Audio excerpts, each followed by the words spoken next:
Hello, and welcome back to the Seeing Better podcast. I'm your host, Shelby Nix, and I wasn't anticipating to record an episode today, but sometimes you just have the urge to record a podcast, and so here I am recording one. I had Toastmasters last night, still going to Toastmasters. It's now been over 6 months, and it's so funny. There's often times where I am tired or I just don't feel like going for whatever reason, nothing personal. But every time I do go, I end up leaving with so much energy and motivation from other people that are there. And it's really cool to see the growth not only of yourself, but also the other people that are in that group. And I highly recommend if you're into personal development, growth, or want to improve any area of your life really. Obviously public speaking would be one, but even just gaining confidence, I think it's such a great avenue and so accessible for many people. And I just have to give another shout out to Toastmasters. But today's episode is actually going to be about how I am living to my authentic code and what that is. So I have been a spiritual seeker for over 7-ish years now. I've really dove into all things spirituality and self-development, and I've gone through many phases. There have been some phases where I have been highly productive and more in my masculine and more about doing, and then other times where I take longer periods of rest and I am not necessarily consuming as much, but rather being in more of a receptive mode. And I think that just comes with the waves of life and whatever it is that's being thrown at you. But I'm in an interesting place in my journey at the moment, and that is that I'm becoming very clear on what my priorities and what my values are. And I am doing a life audit to live within those values. And one resource that I've spoken about many times, I'm sure that you can guess it, but is To Be Magnetic. And it is a manifestation platform, if you could call it that, but they have different manifestation meditations on their app where you go into a deep hypnotic state and you think about the life that you want to create and also reprogram some of the subconscious beliefs that you may have picked up over time, which for me was the true unlock because there are some spiritual teachers with very good intentions, but to just live in the high vibes all the time really isn't realistic. And that's something that I've learned to not push up against, but rather just to flow with, because there are times where we feel more energetic and vibrant and we can't wait to start the day. And then other days where it's just really, really hard to get going. I will say that habits have a lot to do with that and your routine. But in truth, even though I have built some really powerful habits, it doesn't mean that you might not be hit with a wave of sadness or emotion or difficulty, even if you have everything that might be seemingly quote unquote going for you at the time. And I think that's just an important thing to call out because while things for really anybody might seem like they're going well on the outside, it's always good to just do a double click into some of your friends, family, and coworkers and peel back the layers and ask them truly how they're doing. And my tip for this would not just be to say, how are you doing? Because we all know what the answer to that is. It's, oh, I'm doing fine, busy. And I am 100% guilty of that. I'm trying to come up with more creative answers to help start a conversation. But this week has really reminded me that it's not all about the glitz, the glamour, the money, the power, the this, the that. And our theme yesterday at Toastmasters was growth. And growth is one of my authentic code words. So within To Be Magnetic, there is a tool that allows you to get very, very clear on what it is that you value most. And this could look like a value, or it could look like part of just who you really are. So I did some deep diving into journaling on when I look at my life in the future, what is it that I really want and want most? Because I can do anything I want, but I can't necessarily have it all at one time. And this allows me to get really clear on what it is that I am willing to work for and to sacrifice other things on behalf of. And that's an important realization because it might mean that you have to let go of some things to allow for more to come in. And I wasn't always good at that. And sometimes it can be really hard. And that could mean physical material items that you have in your home or in your space. It could mean thoughts that you've held on to for far too long that are no longer serving you. It could be hanging around people who don't share the same philosophy as you and overall life mission. So, a couple of ways to audit and therefore up level your life. And after I did the journaling exercise, I landed on 4 words that I actually had landed on several months ago. I've done this a few times now because there are occasions where you may change and evolve, but I have landed on the same ones for some time. And that is connection. So, connection meaning feeling like I'm really part of something and contributing to society or whatever it is. And also being around others and having really amazing relationships and being as open and vulnerable and authentic as I can be within those relationships. So, connection is one. The next one is travel. So, like I said, it doesn't necessarily have to be what we think of values all the time, but it could be something that's really sacred and important to you. So, for me, travel is so important, not just because it's fun and you get to go to new places, but I think there's more behind it and more of a spiritual aspect in the sense that for me, when I travel, I have that feeling of exploration and freedom that comes with it. So to me, being able to have time to just kind of wander and do whatever really allows me to reach a different part of myself that I'm not always capable of. And I definitely realized this over the recent trip that I went on, and I want to do more of that. And that doesn't necessarily mean going so far. It could just mean going on a staycation or house sitting for somebody. It could be creative. It doesn't necessarily have to be as fancy as you might think a travel destination might be. But there's something about getting out of your own environment and into another one and inevitably getting a little bit uncomfortable that I think allows us to grow. So that's why I really enjoy traveling and find it to be one of my core authentic codes. Number 3 is love. And it was hard for me to actually settle on that exact terminology because sometimes it can feel a little bit too verbose or even a little bit scary. And when it comes down to it, really what I want in life is to get married and have children. So to me, that's going to be the end all be all. And that also includes my family and my friends and all the people that I love and sharing more love with them. I had a reminder this week in terms of how I was feeling, and I was going through a period where I was feeling very me centric and I was thinking about me and why not me for this and those kinds of ideas. And it was really putting a lot of mental toll on me and wasn't feeling good, not feeling good at all. Like that was truly draining.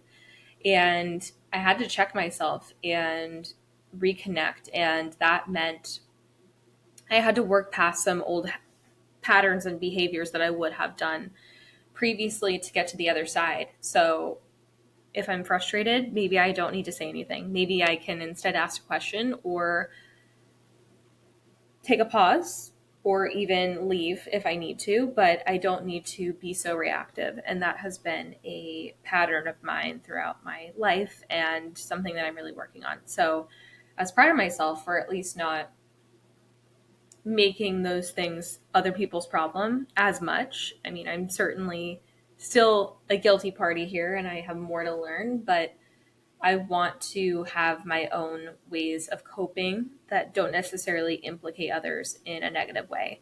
And something I am definitely learning from. But one of those ways was if I wasn't feeling as noticed, seen, love, whatever it was at the moment that I was feeling, then, well, why don't I counteract that with the next right action? And Gabby Bernstein has said that in the past.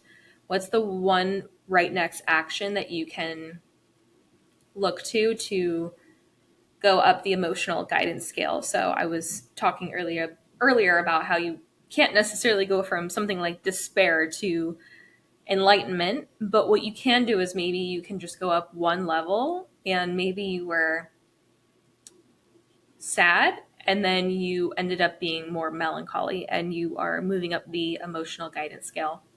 You can look that up on the internet, but it's pretty interesting if you want to learn about an effective and tangible way to improve your mood or improve your mindset over time. I found that to be helpful because there are some days where you feel truly so down in the dumps that feeling joyful is just really not something you can reach for at that time.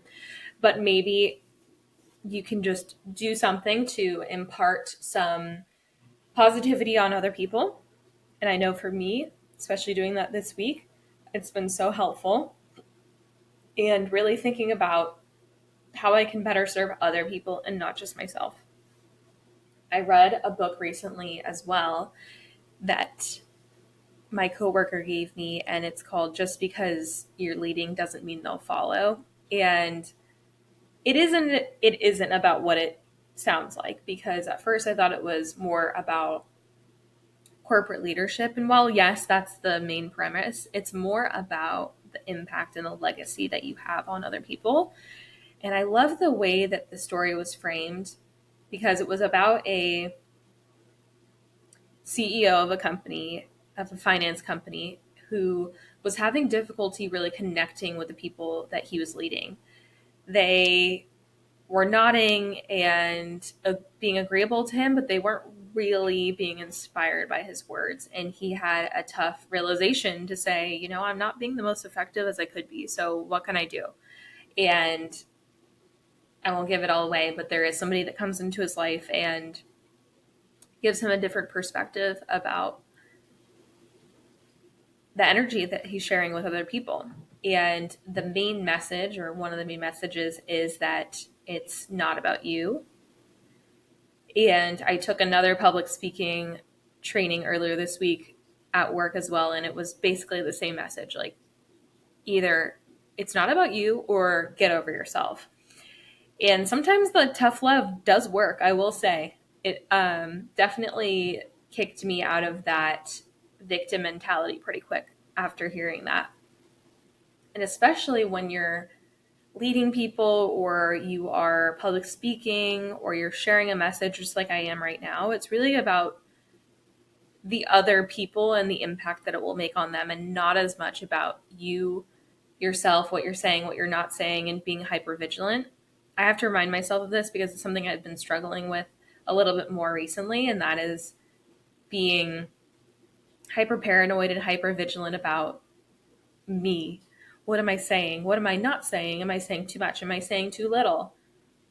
Am I tripping over my words? Do I seem weird? Am I sounding stupid? Things like that are not kind. Like even after I said that out loud, it felt really gross and something like I don't want to admit, but I am admitting.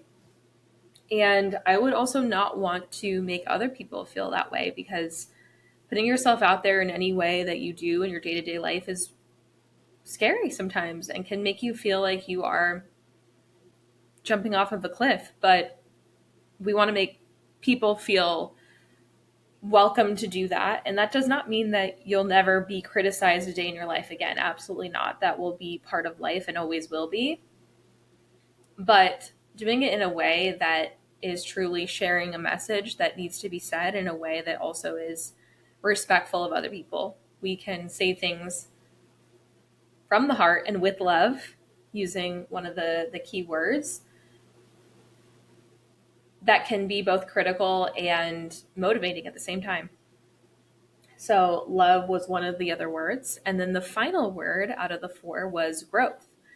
And growth has always spoken to me in a way that kind of encapsulates everything in my life. And I'm a very proactive, can do type of person. And what I will say is that this is one of my key strengths, but it's also one of my biggest weaknesses. And you might be thinking, isn't that one of those answers where you're in an interview and they're saying, what's your biggest weakness? And it sounds like a strength. But I've realized that it can be really toxic to be overly consumed with self development content and books and people. And while I think that those resources are incredible, and I'm so glad that we do live in a day and age where we can be expanded by other people, I do believe that there's a point where it's too much and you will inevitably become someone other than yourself in the process. And I was starting to feel like that a bit because I was consuming other people's podcasts and YouTube and books all about how to be better and do better. And I was feeling like I wasn't doing enough. And that's really the antithesis of what I'm here to do. I'm not trying to do more. I'm trying to be more myself than I've ever been before. And that's a humbling thought because first and foremost, I need to accept who I am and the space that I take up in this world. And at the end of the day, just be a good, kind of hearted person. It's about walking into the office and saying hi to people. If you notice someone that you work with that doesn't speak up all that often and is more on the quiet side, ask them for lunch. Like, ask them how they're doing. They might share something that you wouldn't have expected. And I've definitely found that to be the case almost every time. Can you call up one of your relatives that doesn't always get a ton of calls? I remember during COVID, I used to call my grandma that was living alone. And I'm so glad that I did because she's no longer here now. But it was really fulfilling. And that was one of those things that I was actually very proud of myself for doing and taking the time to do. But also, can you have a nice meal with your family or even by yourself? I live by myself, and sometimes it can get lonely, but making food for myself not only is healthy, I know it's in it and it's going to nourish me, but it also feels so good to make something for yourself. Like you've really honored your body and your soul in that way that I feel like tastes so much better than a takeout meal. Also helps your wallet, which does not hurt. But the real lesson here for me that I want to take away is that when I start to feel out of control outside of myself and overly consumed in things that do not matter at the end of the day, like how do I compare to other people? Comparisonitis, which I know many of us suffer from, perfectionism, self doubt, all the things that we deal with throughout our lives. It's really about, okay, so I'm experiencing this thing. How can I see it as a lesson and as something that's going to help me grow, even though it can be so hard? And I had a couple of those moments recently, and I was like, I need to learn this lesson, and I don't want to, but I am going to see this as a learning opportunity. And if I'm feeling down or like I deserve something or sad for myself, whatever it is that I don't particularly like, then how can I add something into the spiritual or metaphysical piggy bank to offset that feeling? And I do honor the feeling. I don't completely bypass it by any means, but I don't want my negative feelings or attitude at the time to inflict on other people. What I would like to do is, in that kind of state, think about somebody who could really use you as a friend or really use you as a resource. I was asked to speak on a panel this week with some students that came all the way from New Zealand that were touring the office and just learning about all things beauty and marketing and all that jazz. And there wasn't necessarily anything that I was getting out of it other than just the fulfillment of being able to do that for other people and pay it forward. And it really filled my cup up. I love that I had the opportunity to do that because it really did turn my day around in such a positive way. Being able to listen to the questions that they have and relate. And I was there only just a few years ago and can totally remember that time when I was feeling very helpless and desperate. And now I can really see it in them and hopefully impart some kind of wisdom that may be helpful. Who knows? But all is to say that if you are going through a harder time right now, or if you've felt yourself going into the state where you just can't really get out of the cycle of negativity or stress, anxiety, whatever it may be, while I'm by no means a therapist or a doctor or anything of the sort, I do know that you can do something every day to just feel a little bit better and see it in a little bit of a different way. I'll tell you something that really does irk me sometimes. And that is when people reduce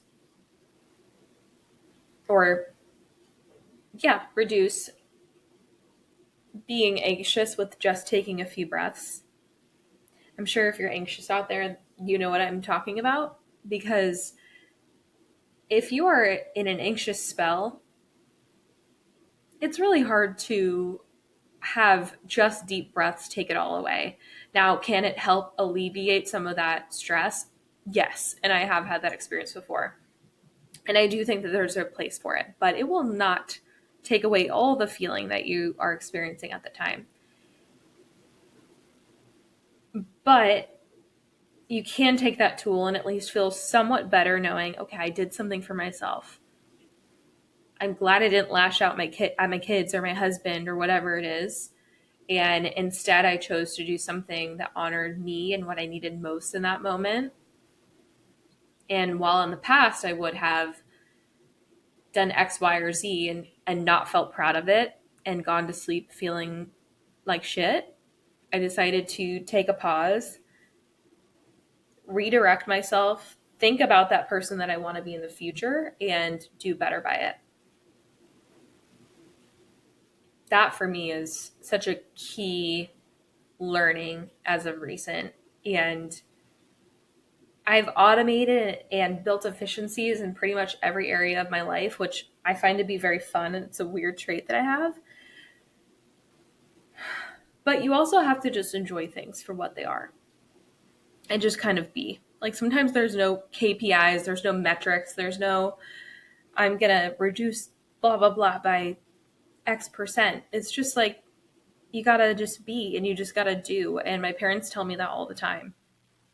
And while I do think my growth and ambition is something that I get rewarded for externally, I need to also make sure that I'm still being grounded in the process. So how I'm doing that right now is taking walks whenever I want, like pretty much whenever I want. It's still pretty cold out, I won't lie, but it does feel good just to kind of take a stroll. It could be for 10 minutes, it could be for 20 minutes, but just allowing myself just to be in that moment.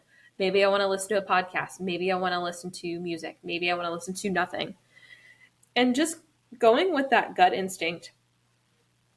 There are many parts of our modern lives that put us in different boxes and expect us to be very certain ways, especially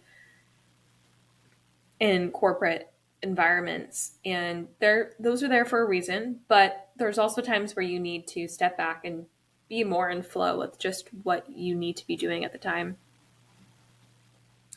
I've also found this with sleeping in and just sleeping in general. I have been going to sleep pretty much ever since I got back from Europe around the time the sun sets, a little bit later, and waking up when the sun rises. And there's something so spectacular about that and underrated. I don't personally believe that everyone needs to wake up at a certain time, but I am an early riser, so it seems to be working for me. And I end up waking up well before my alarm. But there's something about setting an alarm, but waking up before it that for me is just a real mood booster. Most people are like, oh, damn it, I woke up before my alarm, but that does not bother me at all. I'm like, oh, that's great. I didn't have to wake up with an alarm, and I just woke up naturally. So that's another way that I'm just existing and I'm not putting as many restrictions on things. Yesterday, before Toastmasters, I was a little bit early and had some extra time, and I just decided to get some ice cream. Sometimes you just got to get ice cream and walk around. And so I got ice cream and I walked down to the pier, which is so beautiful. And I was taking things for granted. Like it really was. I wasn't imagining how grateful I was in the moment to be living where I do on the beach, which is just something most people want to do in their life. And I'm very grateful for it. But I was forgetting about that. I was thinking about things that were not making me feel like a magnetic person. And so when I was getting the ice cream, I was like, okay, this is obviously delicious. Love ice cream. But also, how lucky am I? I can just go and walk on the beach whenever I want to. That's a gift and a privilege, and I want to enjoy it for all that I have and for all that I am here for. So that's another way that I have been trying to exist a little bit more. And even just a few days into making a little bit of a switch in my mind, or rather a reboot, let's call it, because it's always possible to be there. It's just about bringing it back to the forefront. I've been able to connect with people in a much deeper way and understand them more, which, going back to connection, something that I really value and has, again, filled me up in such a beautiful way.